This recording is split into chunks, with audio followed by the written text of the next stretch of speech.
Welcome back to the channel. Now, I already know what you're thinking. You're like, It's only October. Why are you making pumpkin pie? because it's fall. So, I've been wanting to give you guys Thanksgiving recipes in November when Thanksgiving is basically here. Because you want to try the recipe and see if you like it rather than, rather than I'm just going to try the recipe and see how it is on Thanksgiving.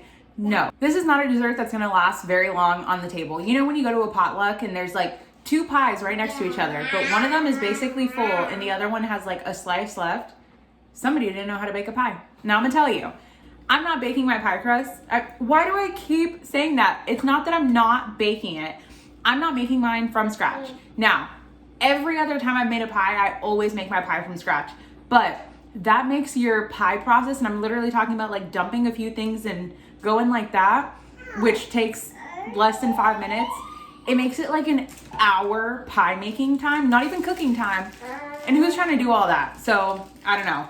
They made good ones from the freezer, so that's what we're gonna use. Because to me, if you have a good pie filling and like a crust, it's still good. It's still a good pie.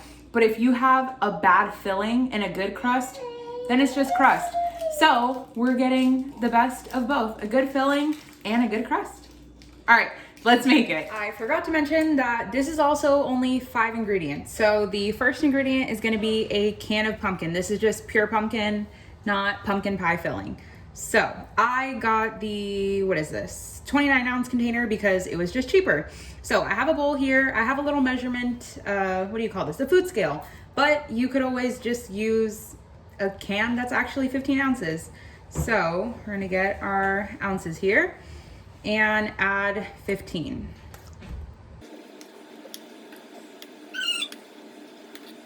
Then we're gonna add 3/4 of a cup of some white sugar, a 12-ounce can of evaporated milk. Before I add the other ingredients, I want to somewhat dissolve that sugar, so I'm gonna give this a mix and break up some of that pumpkin. This is not one of those things that you want lumps in. Now, there's nothing to sift? Yeah, there's nothing to shimmy with it. You just want it to be as little lumps as possible. Yeah.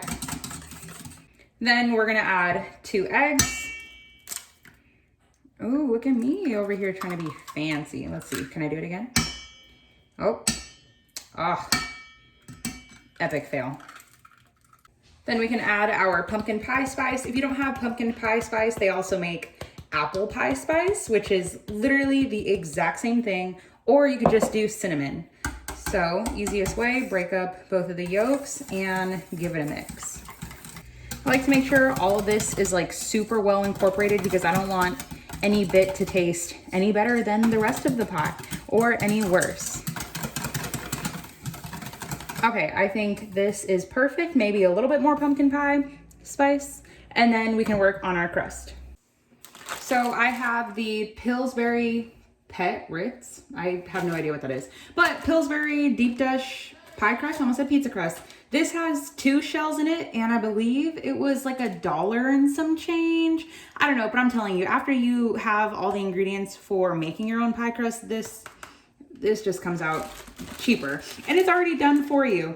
So I didn't read the directions, but it says to preheat your oven to 400 and then let the crust thaw for, okay. Now I gotta wait 10 to 20 minutes to let this thaw. But while we'll do that, we'll open this. Watch my luck, they're gonna be stuck together and so hard to take off. Bruh.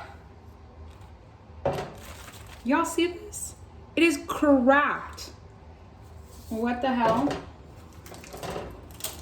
If the other one's like this, I'm done.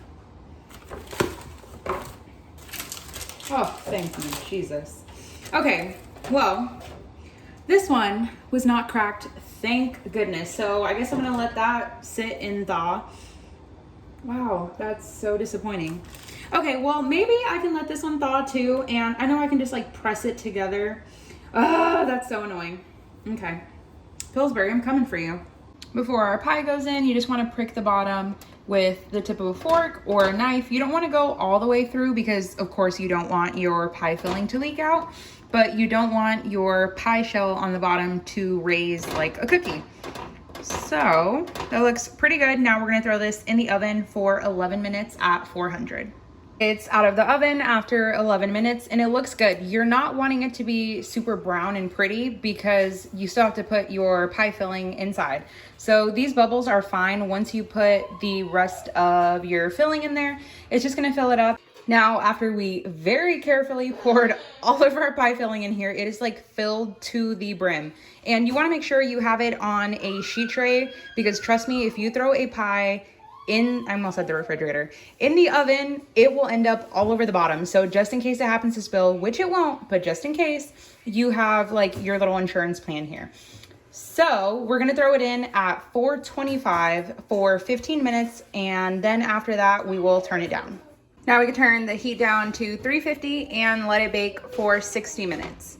It's now been an hour and a half. Took a little bit longer because I filled it to the brim, but the crust is nice and crispy and not too dark. It's coming off a little darker on camera, the actual pie itself, but it is going to be slightly jiggly. Let me put on a mitt. It's very, very subtle. The jiggle is subtle, but now we're gonna let it cool. See, I got a little bit of drippage here, so I'm glad I have this pan because it is so much easier to just wipe that off and we're good to go. So now, the hardest part is letting this cool. I made the mistake one time of trying hot pumpkin pie thinking that it would be better, and it is most definitely not. So we're gonna let this cool. I'm gonna leave it out on the counter on a cooling rack. I'm gonna take it off of this. Ow! Because it's hot. So now we're gonna let this cool for, oh man, takes a few hours. Or you could throw it in the fridge and it happens a little bit faster. Look at this slice. So good. It is now the following day, so I let mine chill for, I'd say a good 12 hours. But look at that. Great color on the top. Crust is still nice. Look at this. Beautiful. And a little life hack. If you're not sure how to get it out without cracking the back of the pie shell, just cut it with some skizzies.